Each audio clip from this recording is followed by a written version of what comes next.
오늘 뭐 저희가 해볼 얘기는 주말을 지나면서 반쪽짜리 국민 임명식이라고 해야 될까요? 그 내용도 막 지켜봤고 아무래도 집권 여당으로서 야당과 협치는 하지 않겠다 이런 모습이 좀 눈에 띄는 한 주였던 것 같은데 정청래 대표가 또 입법 속도전에 나서겠다라는 거 보니까 그냥 밀어붙이겠다.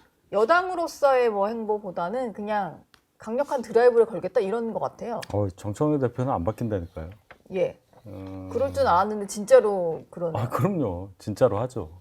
그걸 걸고 당대표가 된 사람이에요. 그렇기 때문에 기존에 뭐 여당 대표들이 보여줘왔던 모습들, 특히나 집권 초반에 여당 대표로서 보여줘야 할 어떤 이미지 이런 것과는 전혀 다른 모습을 보여줄 거라고 생각을 했었는데 당연히 그런 모습을 보입니다. 그래서 당황한 쪽은 이제 막 집권한 이재명 대통령이죠. 오히려 당황한 쪽은 야당보다는 대통령실. 그렇죠. 이럴 줄 몰랐거든요. 예. 사실 좀 속도 조절을 해가면서 정부랑 좀 상의도 해가면서 그렇게 해주길 바랄 것 같기는 한데요. 네, 그러니까 저는 8.15 행사 아침부터 저녁까지 그냥 뭐 반쪽이 돼버렸거든요. 네. 아침에는 오전에는 광복절 행사가 있었습니다만은 뭐 송원석 비대위원장과 그냥 뭐 서로 옆에 앉았는데도 악수도 안 불구하고 하고. 예, 그냥 딴 데 보고 있고 서로 아니 그런 모습이 과연 이재명 대통령이 대통령으로서 크게 통합한다라고 하셨잖아요. 그래서 대통령이다라고 얘기를 하셨는데 대통령의 누가 되는 행동이죠. 여당 대표로서. 그렇다 한다면 아까 말씀하신 대로 진짜 이재명 대통령실에서는 상당히 정청래 대표의 행동이 그렇게 그냥 마냥 그냥 여당 대표니까 그냥 이렇게만은 느껴지지 않을 것이다 라는 생각이 들고 아마 정청래 대표로서도 광복절 전에 있었던 저는 박찬대 후보와의 어떤 회동 또 상당히 정청래 대표를 언짢게 했을 것 같아요.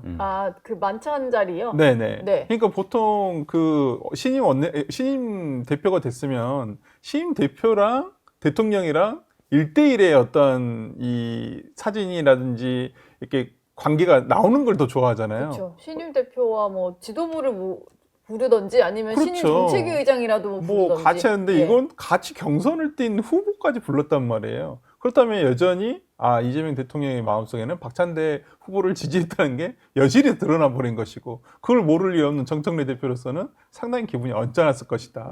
그래서 저는 이제 바로 그것과 관련해서 내가 어떠한 뭐 각은 세우지 않는다 어제 메시지는 나오셨지만은 네. 그게 진심일까요? 저는 그렇게 보지는 않거든요. 어제 저녁에 좀 긴 글을 올렸던데 조국 전 대표 사면을 놓고 일각에서 정청래 견제론이다.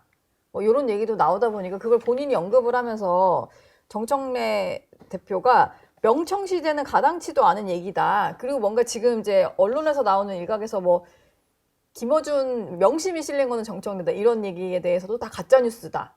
어심이 실린 게. 예, 어심이 실렸다는 게 가짜뉴스고 이간질을 할 요량이면 꿈을 깨라. 그러면서 본인은 그냥 이재명 대표의 성공을 위해서 뒷받침을 하겠다라는 얘기만 계속 강조를 하더라고요. 본인이 어떤 행보를 보여왔는지를 돌아보면 될 거 아니에요. 다른 사람들은 그걸 보고 해석을 할 뿐이죠. 그 속마음을 어떻게 알겠습니까? 어심명심 얘기 나온 것도요. 그럴 만한 이유가 있으니까 나온 거예요. 그 방송에 출연을 했잖아요.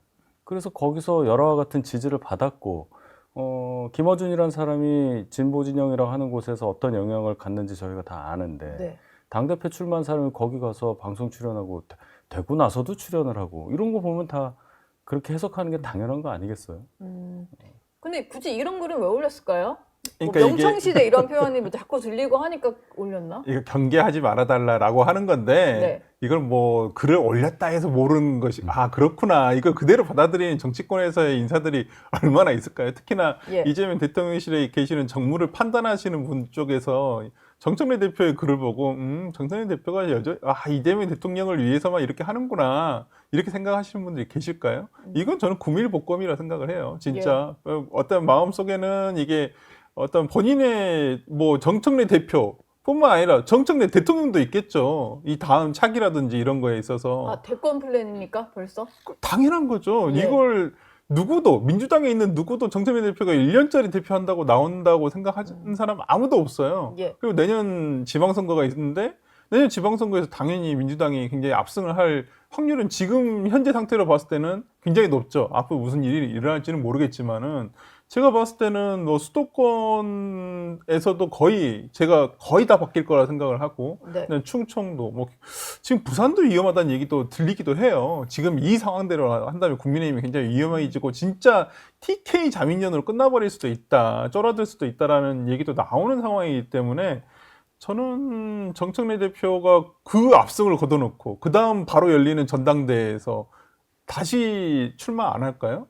다시 당연히 출마하죠. 예. 그리고 지금 이번에 당원들의 절대적인 지지로 됐잖아요. 지금 4대 개혁 특위도 계속 지금 하는 것도 본인이 얘기했잖아요. 그 당대표 취임하자마자 당대표 수락연설에서 바로 얘기를 했었었고, 그렇기 때문에 당원들의 효능감, 이 세 글자를 어떻게든 느껴주게 하겠다. 그거 하라고 뽑아줬으니까 그러니까요. 빨리 그러니까 하겠다. 지금 하는 거죠. 이렇게 밀어붙이는 거죠. 그럼 1년짜리 당대표로 그치는 게 아니고 뭐 개혁 작업의 속도를 내가지고 이게 정청래표 개혁이 될 거 아니에요. 어쨌든 그거를 좀 완수를 하고 나서 지방선거에서 어느 정도 좀 승리를 하고 그럼 당대표 임기를 또 한번 연임을 하겠죠. 시도를. 그렇죠. 그럼 이제 대권 가도록 가는 건가요? 대권은 좀 먼 얘기로 보이고요. 어쨌든 예. 당권을 한 번 더 갖는 데 있어서는 지금처럼 강경 드라이브를 거는 게 맞죠. 민주당 당사정을 보면은 강경 지지층의 그 숫자가 많고 또 그분들의 영향력이 크기 때문에 이분들이 열광할 만한 정책 드라이브를 거는 게 다음 또 당대표 되는데 충분히 도움이 되고 이번에도 그것 때문에 당선이 됐다고 봅니다, 저는. 예. 그러니까 정청래 대표는 그렇게 갈 것이고 그럼 두 번 당대표를 한 다음에 2030년 대선까지 본다? 조금 시간이 있어요. 물론 이제 두 번째 대표 됐을 때는 그 다음 총선 공천권까지 생각해서 그걸 기반으로 해서 대선에 나간다 이런 건데 그럼 이재명 대통령의 전략하고 거의 유사하죠. 시기는 조금 다를 수는 있어도 네.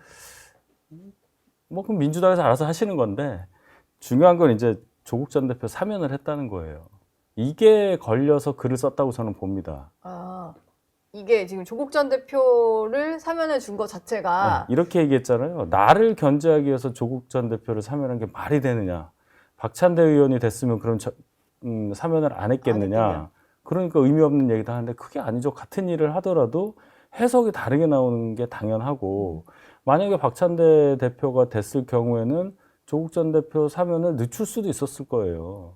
근데 그런 식으로 따져보면은 정청래와 조국의 관계까지 연장해서 해석하는 게 충분히 가능한 겁니다. 그래서 의미가 있는 거예요, 정치라는 게. 예. 그럼 왜 조국 전 대표를 사면했다고 사람들이 보느냐? 정청래를 눌러야 되니까요. 지금 대권 얘기 나오잖아요.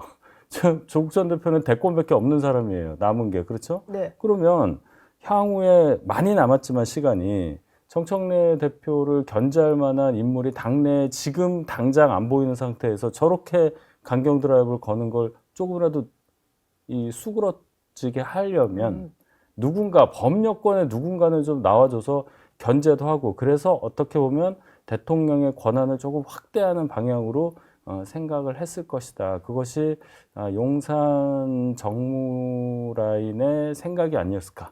저는 그렇게 봅니다. 근데 저는 그러면 지금 당장의 어떤 지지율 하락을 감수할 정도로 여권 내 어떤 이제 그 권력 구도라고 해야 될까요? 여기서 조 전 대표를 좀 내보낼 필요가 있었다. 이렇게 봐야 되나요? 뭐 하락이라고 하더라도 이게 폭락은 아니잖아요. 뭐 뭐 전임 정부와 비교해 보면 예, 아직도 높죠. 뭐 높기도 하고 예. 그렇다고 해서 지금 국민의힘이 그걸 뒤엎을 그쵸. 만한 상황도 아니기 네. 때문에 지지율 2배 차이죠. 민주당이랑. 뭐 50에서 45 떨어지는 거나 아직도 여기는 그 반도 못 차지하고 있기 때문에 네. 뭐 이렇게 해도 지금 타이밍에서는 괜찮다고 생각을 했을 것이고 전 정청래 대표가 글을 올린 것은 본인과 조국을 등치시하는 거예요. 이것을 네. 지금 조국은 누가 봐도 대권 주자예요. 차기 대권 주자 중에 한 명이에요. 네. 그것도 아주 유력한 범여권에서 아주 유력한. 그렇다고 한다면 정청래 대표에 대해서 대통령감이다라고 생각하는 사람들이 그렇게 많지 않은 상황에서 예. 조국 대표와 자기를 등치시킴으로써 오히려 본인을 대권 주자의 반열에 올리는 거죠. 저는 그 의도도 충분히 숨어 있다 봅니다. 본인과 이제 등치시키는 그럼요. 목적도 좀 있었다. 내가 조국의 어떤 그 견제 대항마야? 그런 거 아니야 라고는 하지만 이제는 언론에서 반영이 될 때는 야 이거 봐라 조국을 어떤 견제시키기 위해서 했다는 말이 맞네 이렇게 되는 거거든요. 잘 모르던 사람도 알게 그럼요. 되게. 그러면 이제 정청래 대표가 대통령감이 있구나 이렇게 예. 생각하는 사람도 생각보다 많아질 수도 있다는 거죠. 그럼 하향 평준합니까? 그건 뭐 기준을 누가 누구 기준을 잡느냐에 따라. 제가 그 말씀을 안 드렸네요. 예.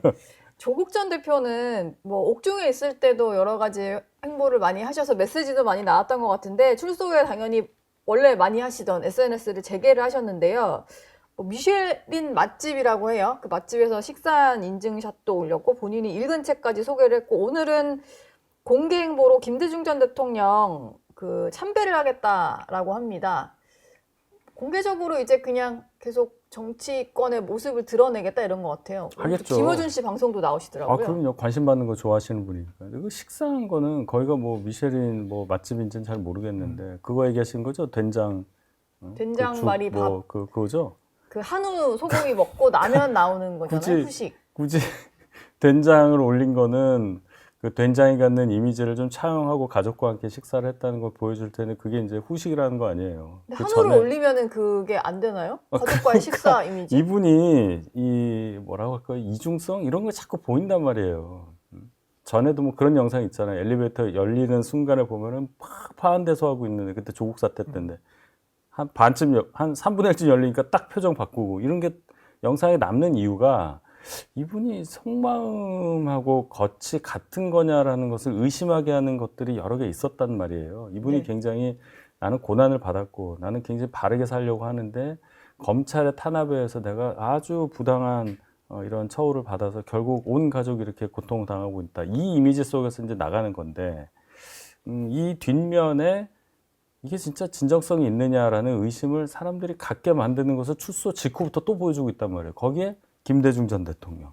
이건 이제 호남 얘기하려고 하는 건데 네. 김대중 전 대통령이랑 조국 전 대표가 솔직히 무슨 연관이 있는지 전 잘 모르겠어요. 솔직히 얘기해서 뭐 정치를 뭐 조금이라도 같이 한 적도 없고 그러게요. 네. 잘 모릅니다 저는 사실은. 그래서 결론은 이분이 이제 진정성을 보이면서 정치를 해야 할 과제가 있다.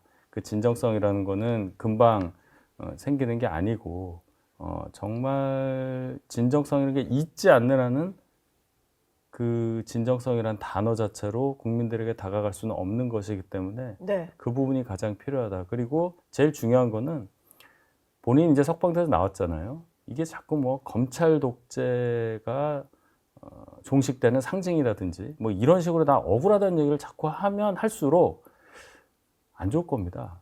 그는 옆에서 해도 굉장히 눈살 찌푸리는 얘기인데 네. 아무리 그런다고 해도 문서 위조하고 자녀 어떤 뭐 학교 진학을 위해서 예. 불법적인 행위를 했다는 그 사실관계는 없어지지 않으니까 이 얘기는 안 하는 게 훨씬 나을 텐데 전략적으로 왜 이러시는지 잘 모르겠습니다. 그러니까 본인 수사와 관련해서의 어떤 공격 같은 것들 그런 건 조금 마이너스 아닐까 싶어요. 대법원 확정 판결까지 나가지고 형을 살다가 얼마 채우지도 않고 나온 거잖아요. 근데 뭐 그게 마치 입시 비리 혐의가 없었던 것처럼 얘기를 하니까 그게 조금 더 열받는 지점이에요, 국민들은. 그렇죠. 이제 그 부분에 대해서는 당연히 그러면 위조된 지금은 또 오히려 그 주변 분들은 다른 방송에 나와서 위조한 게 아니다. 뭐 이런 식으로까지 그 판결 자체를 내용을 다 뒤집는 네, 거예요. 뒤엎고 있거든요. 그렇기 때문에 참 그런 부분에 대해서 진짜 반성을 한 건가? 오히려 뭐 본인은 뭐 반성을 했다라고 수없이 얘기했다라고 하지만은 그 반성 자체가 진심이 있었던 것인가라는 생각이 좀 들고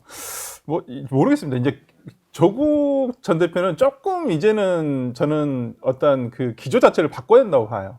이제까지는 정치검찰에 대한 윤석열 전 대통령이 있었기 때문에 정치검찰에 대한 어떤 뭐 본인이 피해자이자 뭐 투쟁가이자 뭐 이런 식으로 얘기를 했었던 건 사실이지만은 네. 이제는 어찌됐든 간에 윤석열 전 대통령 부부가 전부 다 구속관이 돼버린 상황이란 말이에요. 그리고 뭐 정치검찰에 대한 부분은 더 이상 뭘 지금 뭐 민주당에서도 이 부분과 관련해가지고 검찰 개혁 계속 가져가고 있으니까 네.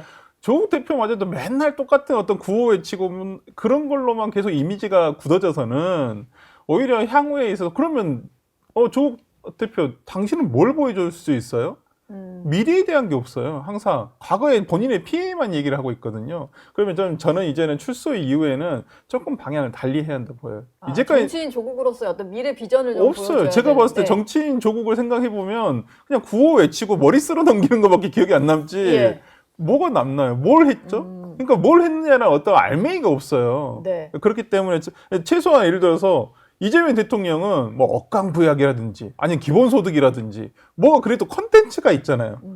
그 정치인에 대한 컨텐츠. 근데 조국 대표는 컨텐츠가 없거든요. 이미지만 있어요. 이미지만으로 정치할 수 있는 건 저는 박근혜 대통령까지였다고 생각을 하거든요. 아, 총선 때 어쨌든 이제 본인의 어떤 역량을 나름 이제 보여주긴 했습니다만 그러고 또 이제 수감이 된 데다가 그렇죠. 그 총선 자체도 뭐 지민비조 뭐 이렇게 치르다 보니까 저는 좀 개인기를 좀 보일 때가 됐다. 이제는 실력, 실력을. 진짜 실력을 보여줘야 정치인으로서의 실력을 보여줘야 된다 생각합니다. 근데 지금 민주당에서 보면요. 다음 사면을 또 약간 빌드업을 한다고 해야 될까요? 다음 사면 대상은 누구다. 이런 식으로 좀 언급을 하는 것 같다는 생각이 들어요. 이화영 전 부지사 얘기도 하고 김용, 정진상 이런 두 분들을 얘기를 한단 말이에요. 그분들 사면 복권하면은 낙폭이 굉장히 클 겁니다. 지지율이. 조국, 윤미향보다도 훨씬 더 클 것이다. 그 조국 윤미향 두 분의 사면 복권이 좀 약하다 이런 뜻은 아닌데 네. 완전히 결정타를 맞을 거예요. 특히나 이화영 전 부지사 관련해서 7년 8개월 받았잖아요. 거의 직접적으로 이재명 당시 경기지사 연결이 된다고 볼 수밖에 없고 네. 그 사람의 입을 막기 위해서 사면 복권했다 이렇게밖에 해석이 안 돼요. 어떤 해석을 하더라도 그 얘기가 안 들어갈 수가 없을 겁니다. 답안을 쓸 때는. 그럼 그것까지 하겠다는 얘기는 5년 후 퇴임 후까지 생각하고 지금 국정을 한다는 얘기잖아요. 국민들이 그거 생각하라고 대통령 자리에 올린 건 아닐 거예요. 예. 그것 때문에 지지율 흔들리고 국정 기반이 흔들리는 거를 국민들이 용인하겠느냐.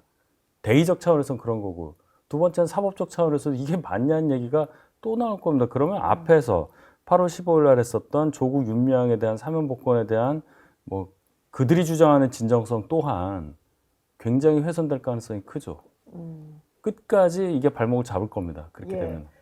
근데 좀 반대로 생각을 해보면 정말로 사면을 해주기 위해서라기보다는 좀 원하고 있잖아요. 이화영 전 부지사 같은 경우는 특히. 근데 이번에 포함을 못 시켜주다 보니 이게 약간 달래기용으로 친명 인사들이 나선 게 아닌가 이런 생각도 좀 아니 들더라고요. 근데 이번에 해주고 싶었어도 해줄 수가 없는 게 요건이 안 돼요. 요건이 안 되기 때문에 못 해주는 거예요. 예. 일단 그냥 이화영 지사 같은 경우는 다른 그 뇌물 또는 정치자금법 위반 이런 걸로 지금 또 재판을 받고 있어요. 그러면 그 재판 그러면 사면해주고 또 그 재판 받아 또 유죄 판결 받고 이렇게 되는가 말이에요. 그렇게는 안 해주거든요. 아무리 해주고 싶어도. 그리고 정진상 씨는 이제 1심 대장동 재판 이제 1심 하고 있는데요. 그럼 언제 이걸 사면을 대장동 재판이 일단은 끝나야지 끝나야 되는데. 예, 사면을 해주는데 제가 볼 때 그 대장동 재판 이재명 정부 안에서 안 끝날 수도 있어요.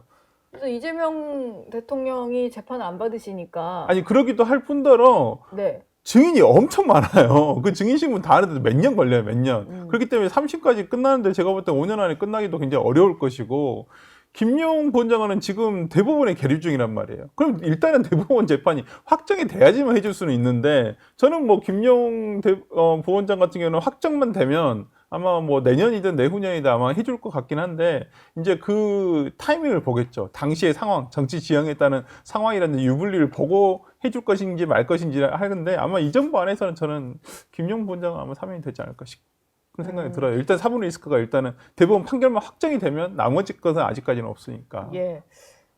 이게 뭐 여건이 정말로 해주고 싶은 마음인지 아니면 이분도 좀 달래려고 하는 건지는 좀 지켜봐야 되겠네요. 사면을 할 수 있는 시간이 또 많이 남아있으니까. 근데 윤준병 의원, 한 여당 의원이 SNS에 조국 일가의 아빠 찬스 등 입시비리 범죄 행위는 비난받아 마땅하다 이런 글을 또 하나 올렸어요. 사면을 마치 입시비리 행위에 대한 용서로 받아들여서 안 된다 이런 취지의 글인데 이거는 이제 야당이 쓸 법한 글이 굳이 여당 의원 SNS에 올라온 이유가 뭐가 있을까요? 입장 바뀌니까 이렇게 나오잖아요. 윤준병 의원이 굉장히 뭐라고 할까요? 말씀을 좀 세게 하시는 분으로 저는 기억을 하는데 이 말씀은 제가 100% 공감합니다. 네. 그러니까 이 얘기가 여당 내에서 나왔다는 거예요. 정청래 대표의 존재를 의식하지 않을 수 없는 그런 해석이 나올 수밖에 없는 거죠. 결론적으로는 이거 사면복권한 거가 민주당 내에서도 그렇게 탐탁치 않게 여기는 분들이 당연히 있을 수밖에 없다는 것. 그 다음에 이제 윤준병 의원도 이제 호남에 계신 분이니까 조국 전 대표는 아마 호남을 위해서 방금 저 김대중 전 대통령 얘기도 했지만 예. 향후에 보여줄 수 있는 게 이제 지역에서 실력을 보여줘서 그쪽을 하나의 기반으로 삼는 전략을 가지고 이제 전국 정당으로 성장하겠다 이런 생각을 할 텐데 그 호남에서 민주당과 경쟁을 할 수밖에 없는 100% 거네요. 경쟁하죠. 네. 지난 봄에 있었던 그 재보궐선거, 담양군수? 군수선거 이겼잖아요. 네.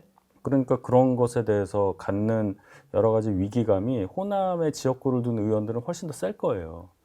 본인이 관할하고 있는 지역에서 네. 몇 명이 빠질 수가 있는 거란 말이에요. 뭐 다 사이가 좋겠습니까? 분명히 거기 도전자도 있을 거고 사이 나쁜 사람도 일로 빠진단 말이에요. 근데 빠지는데 그냥 빠지는 게 아니라 될 수도 있다.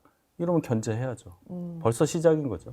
저희 영상 많이 시청해 주시고요. 좋아요, 구독, 댓글, 알림 설정 꼭 부탁드리겠습니다.